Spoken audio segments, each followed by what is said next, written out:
Hello बच्चों आप सभी का गोयल हिंदी क्लास में स्वागत है। मैं आज आपको स्पर्श भाग 2 क्लास 10 की एक नई कविता पढ़ा रही हूँ। कविता का शीर्षक है तोप। मैं आज आपको तोप कविता का सारांश समझा रही हूँ। तोप कविता कवि वीरेंद्र अग्रवाल जी द्वारा लिखी गई है। इस कविता में दो धरोहरों का वर्णन किया गया है। एक कंपनी बाग जो कानपुर में स्थित है, दूसरी तोप। कवि कहते हैं कि धरोहर अच्छी या बुरी दोनों ही होती है। जैसे कंपनी बाग जो अंग्रेजों द्वारा बनवाया गया था, वह हमारे लिए अच्छी धरोहर है, लेकिन कंपनी बाग के मुख्य दरवाजे पर रखी तोप एक ऐसी धरोहर है जिसके द्वारा 1857 में हमारे स्वतंत्रता सेनानियों को मारा गया था। कवि ने 1857 के प्रथम स्वतंत्रता संग्राम के युद्ध में अंग्रेजों द्वारा इस्तेमाल की गई तोप का वर्णन किया है। कवि कहते हैं कि कंपनी बाग के प्रवेश द्वार पर रखी गई 1857 की तोप की बहुत देखभाल की जाती है।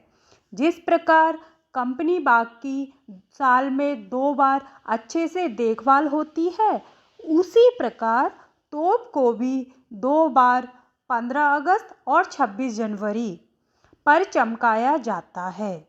कंपनी बाग में सुबह और शाम कई व्यक्ति घूमने आते हैं। तब यह तोप अपनी प्रशंसा में बताती है कि वह एक ज़माने में बहुत शक्तिशाली थी। उसने 1857 के संग्राम में कई वीर सैनिकों को मारा था। कवि तोप की वर्तमान स्थिति का वर्णन करते हुए कहते हैं कि अब तोप की स्थिति बहुत खराब है।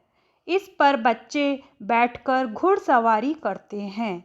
कभी कभी शरारती चिड़िया, विशेषकर गौरैया, तोप के अंदर घुस जाती है।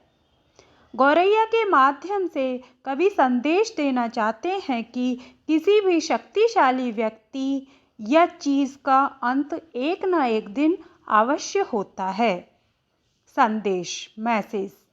तोप कविता के माध्यम से कवि संदेश देना चाहते हैं कि हमें अपनी विरासतों की रक्षा करते हुए उनसे प्रेरणा लेनी चाहिए। हमें अपनी शक्ति पर अभिमान नहीं करना चाहिए, क्योंकि हर शक्तिशाली व्यक्ति या चीज़ का एक ना एक दिन अंत होता है। बच्चों, आपको समझ में आ गई कविता? आशा करती हूँ आपको समझ में आ गई होगी। मेरे वीडियो को प्लीज़ लाइक कीजिए और मेरे चैनल को सब्सक्राइब ज़रूर कीजिए। धन्यवाद।